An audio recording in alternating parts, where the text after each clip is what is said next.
Good evening, and welcome to another mind-boggling episode of Diatribes from the Voice of Doom. Now here's your bon heureux and bon vivant host, Voice of Doom.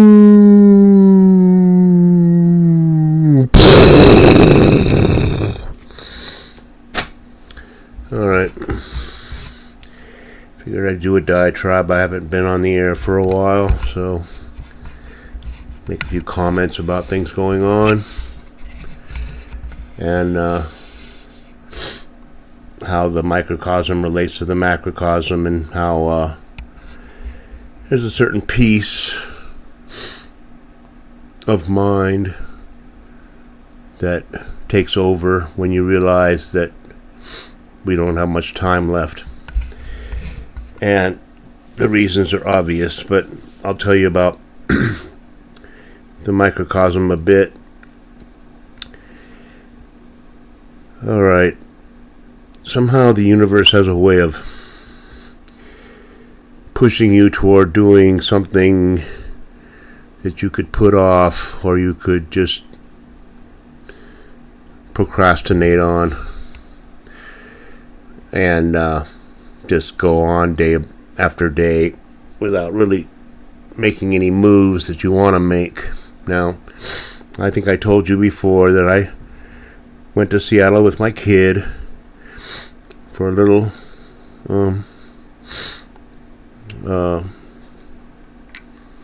drive, and I realized I had a lot of affinity for the area, that I really felt like I was home again since I was born there.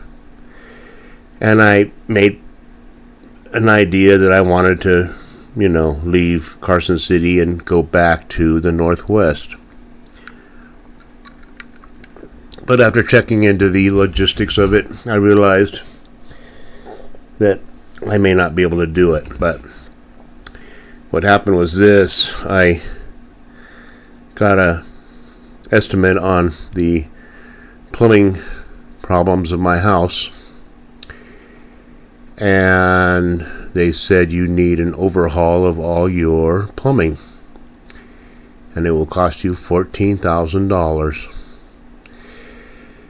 And I poo-pooed that idea, but then I'm thinking, if I just let the house go to pot, then I will lose an asset that I'm counting on.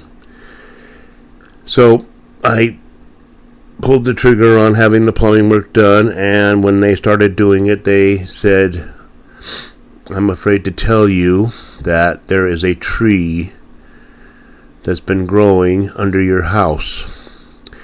And since you've had leakages in your pipes, the tree is growing because it's being watered every day." So the leaks in the pipes caused the tree to grow into the pipes, and do the math. So they said, we're going to have to clear out that tree in order to fix your pipes, and you're going to need to come up with about $5,000 more. Now, there are many places on this planet that will gladly give you the money you need to fix your house.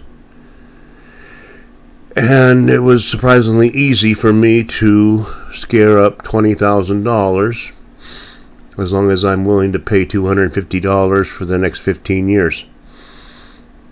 Now I'm 67, so I'm thinking, well, alright. But I had it done because I wanted good plumbing in my house, and the guys did the work, and I have everything fixed. I have 2 new toilets, my shower works, all my drains drain. And so I immediately called up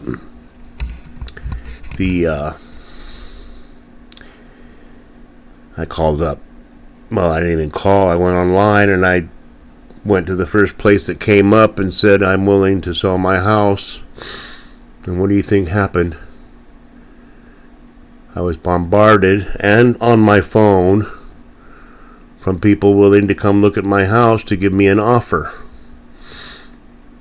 And I'm like, how did you hear about me? Did you get it through this website? And it's like, oh, I don't know. It just your name came up. So anything you do, whether by your own volition or just thinking about it, you're going to get solicitations from people. And so I talked to some people and I said, I want this much money. I want to net and clear this much money if I sell this house. And they're willing to talk with me and discuss it. So it impelled me to get my house on the market since it's way too big for me. And so maybe I will be going to Seattle in the environs in the near future, but we'll see. But that was the plumbing and $20,000 more to pay.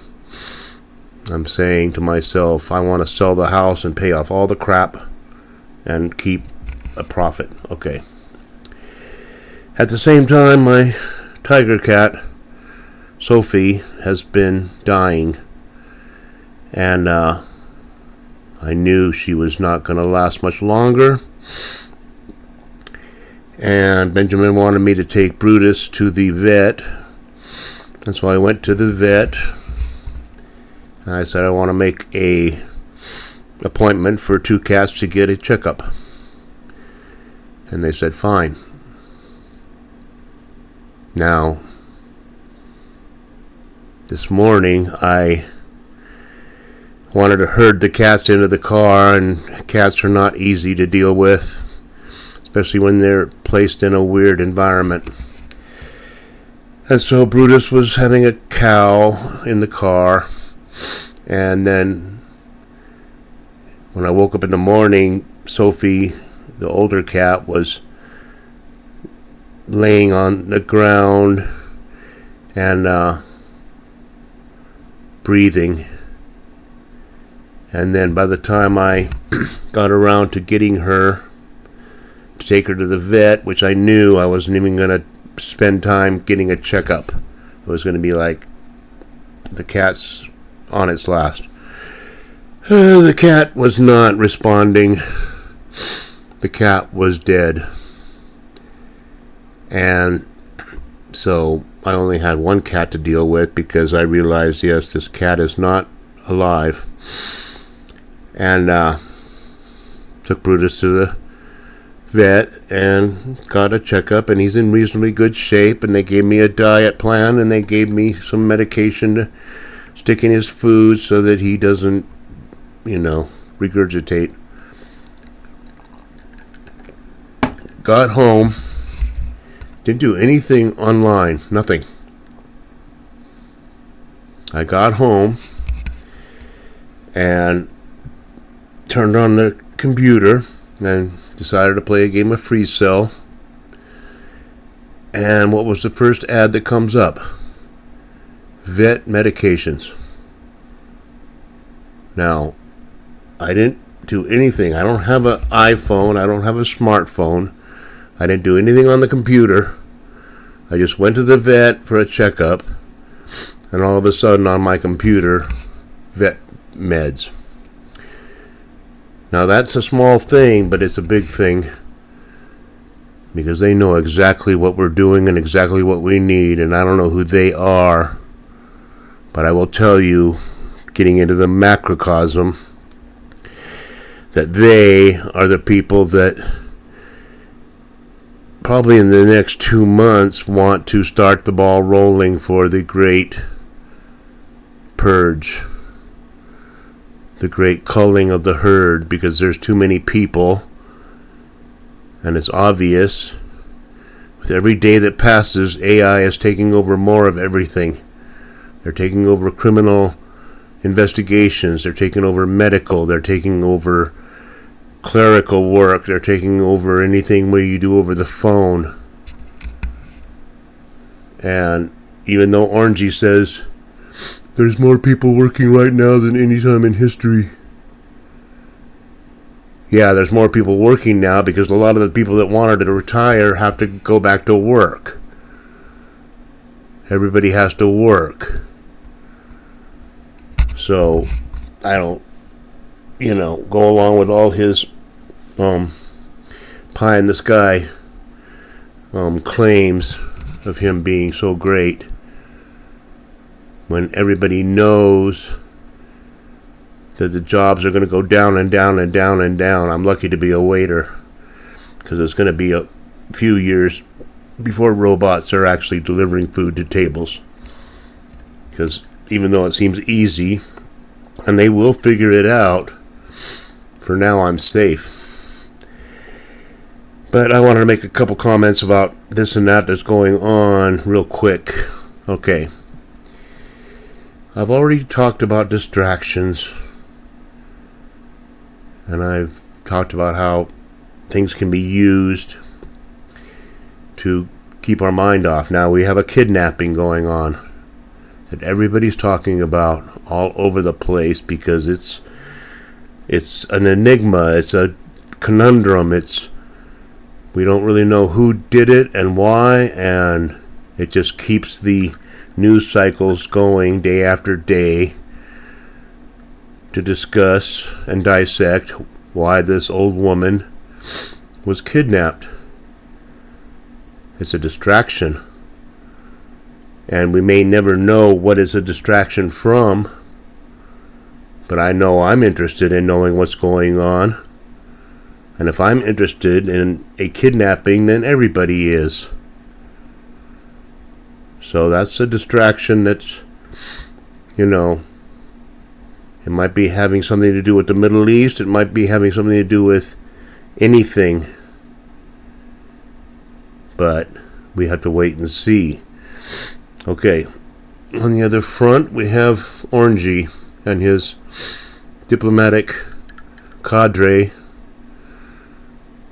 of smart people going to Oman or wherever the hell to negotiate with the mullahs. Now, anybody with half a brain knows that Orangey has no intention of negotiating with the mullahs. So when he says he'd like to have a diplomatic resolution to this problem by allowing the mullahs to stay in power, forget it. I'm not releasing or exposing any national security issues to know that Orangey's going to pull something and bomb the hell out of Iran. It goes without saying. If he says, let's do diplomatic and try to negotiate a deal, it means get ready to be bombed. And he's probably hunting out those mullahs right now, and we'll probably take them out within a week. Now, another issue we have is Don Lemon being arrested.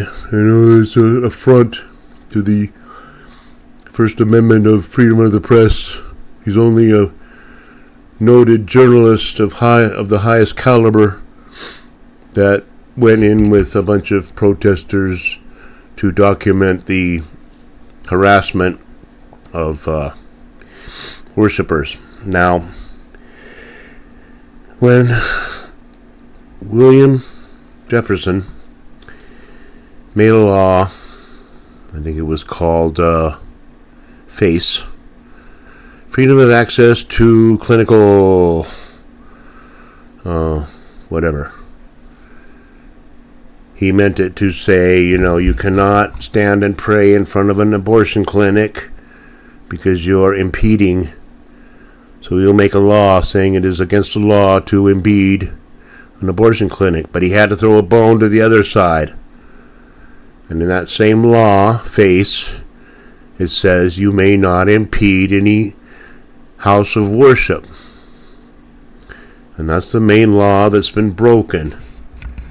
And that's why Lemon will be found guilty and he will do no time. And I'm sure he loves every minute of it because he is a narcissist who enjoys being in the limelight, and this is the best thing that could ever happen to him. So forget about him crying crocodile tears about being a victim. He is laughing his head off. But what I did notice that nobody else seems to notice, it's one thing that nobody else has mentioned, is that when those protesters were in that sanctuary, all the worshipers were just kind of sitting there going, I don't know what to do. And I looked at the footage, and I looked at the tabernacle, and nobody was in the front praying. Nobody. Now, I'll contrast that with what would happen if a Buddhist meeting was interrupted by protesters. All the members would go toward the altar and start chanting, and would totally ignore the mayhem and just keep chanting, because that's our faith. And that's the difference, is they weren't praying. They were just sitting there. Now, maybe they were praying to themselves, whatever. But I didn't see anybody at the altar fervently with their palms together, praying to God that this would end. That's the one thing I noticed. I don't care what happens to Lemon. His fate is sealed for millions of lifetimes to come of misery. Lifetime after lifetime born into absolute squalor. So I don't worry about him. But I think if people's religious freedom is being impeded, then they better pray. And they just get together as a group and say, forget these protests, take their kids to the front, to the altar, and get down on their knees and pray. And it would make them look foolish, the protesters. It would make them look really stupid. But those are three issues that I wanted to cover, aside from my own personal tragedies and financial setbacks, which will turn out to be for my own good.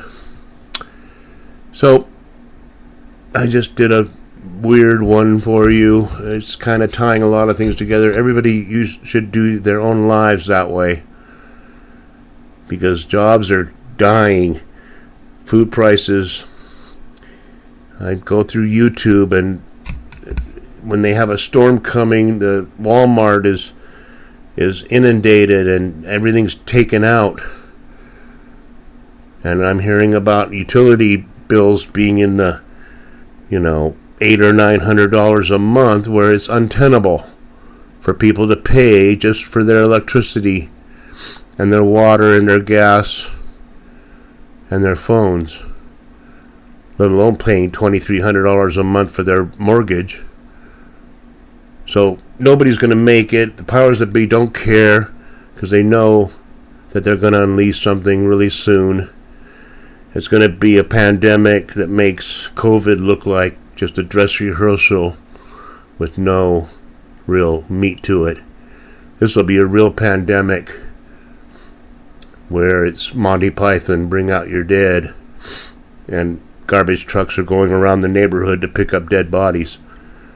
And I'm serious about that. That's why I'm not worried about the plumbers, because we're not going to make it to the point where I have to worry about paying it.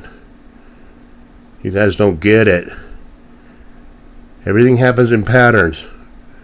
It's February 6th. It was February 20th of 2020 that I realized that something bad was going to happen. And by March 20th, something bad happened. Things happen in patterns. Pandemics happen in patterns.